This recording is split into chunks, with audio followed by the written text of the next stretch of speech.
taking pictures and selling them is not only a great way to make money, but it's also very fun to do. In this video series, I'm going to be talking about stock photography online. And so this is where you upload your photos to stock photography agencies and their websites, and then you would get paid a commission or royalty whenever somebody purchases your pictures from these websites. And stock photography is never going away and will always be in demand. Although I must warn you, it is harder to make money selling photos nowadays than it is before, say a few years ago, because of the competition. However, there are people who are making six figures per year with stock photography. And this video series was created to help you rise above your competition. Lastly, I just want to say that stock photography is a great learning experience, and you're going to become a much greater photographer because of it. It's also satisfying when you see companies using your work and knowing that your work has value. And like I said earlier, it's fun. Now here are some quick photo tips for you. Only high quality photos are going to be accepted into stock photo sites. So if you want to have high quality photos, you need a high quality gear. So I highly recommend that you use a DSLR camera, and a plain 50mm lens is just fine. Now you're going to want to try to take pictures that are difficult for regular people to take with their smartphones. And if you are going to be using DSLR cameras, try modifying your shutter speed and try to play around with it. For example, you could try taking long exposure photos. Long exposure photos tend to sell more. When you're taking these pictures, make sure that there's a concept behind the photo. You have to try to capture photos with intention, and also try to make your photos socially relevant. Another important key is to make sure that your picture elicits some type of emotion or has some type of purpose, such as showing that it's the fall season. Now, photos that do well are in the niches related to food, health, beauty, fitness, money, and business. You also have to remember to leave some room for copy and text for the users to put on the photo. And you should know that photos are not going to be accepted if there are brands, names, or license plates in the background. And if you have models in your photos, they will have to sign a release form. Now that you've taken some pictures, where do you sell those pictures online? Well, the easiest way to find these sites is just to type in stock photos on Google, and you'll find plenty of stock photography websites where you can upload your photos. Now, let me just give you some of the top sites out there. Okay, there is part1, which pays 50% of the sale.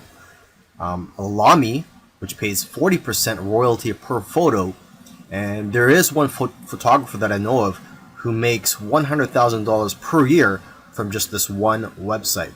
Okay, and there is Aamir, which pays 50%.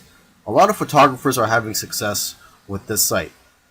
And there is Getty, which pays 20 to 30%, but they do sell photos for a much higher price, between $300 to $500. Okay, and 123RF, this stock photo site, the way they work is that the more photos you upload, the higher the royalty percentage that they'll pay you. And there's iStock, which pays 15 to 45% depending on the photo, but they'll pay you a higher rate if your photos are exclusive to their site. And there's DreamsTime, which has a very thorough approval process, but if you do get approved, they'll pay you 25 to 50% royalty and up to 60% if your photos are exclusive with their site. Plus, they'll even pay you an extra 20 cents per photo. And then one of the biggest stock photography websites out there is Shutterstock. They'll give you the most exposure because of their reach, huge customer base, and ability to advertise your photos.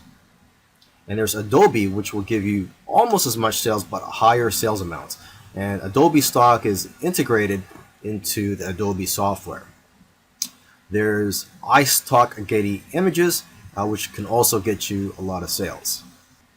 Now, what I usually do advise to photographers is to stay away from some of the larger stock agencies such as Shutterstock, iStock, etc. Because they're publicly held companies, and they're more interested in making their shareholders happy and not the individual contributors. They just don't have the incentive to help contributors grow and make more money. However, if you are a beginner, you may want to try out these larger stock agencies just to test out the waters and to gain experience at first. And then you could try out the smaller agencies such as Dreamstime, Stockfresh, etc. The advantage of working with these smaller agencies is that there's less competition for you as a contributor. But then again, everybody is different, so you have to figure out what works for you. And interestingly, I know of somebody who makes more money uploading to free stock photo sites like Pixabay than other stock photo sites, because people have the option to donate to you when they download your photos for free. In the previous video where I spoke about where to sell your photos online, I forgot to mention that you could also sell your photos directly from your phone, and there are a few apps available for that, but the most popular photo app right now is one called Fope. And with Fope, you download it, and I believe it's available both for the Android and the iPhone, and you get 50% of the sale. But you can make more money by joining what they call missions on Fope, and these missions are sort of like projects for brands and other companies. And each mission, if you are to win these missions, they pay a prize for the winning people, and it usually starts at around $50, and usually it can be a lot higher. Okay, now if you want to have success with this app, you want to analyze the photos which have already been sold. So take a look at the sold tab in the explore section of the app. I also recommend that you analyze the profiles of people who have won missions or sold a lot of photos, as they usually have a lot of good photos which can give you ideas. And lastly, you could create a profile on Fope and follow people. So you can follow other photographers and they could follow you, and you guys can share tips with each other and be more successful in the long run.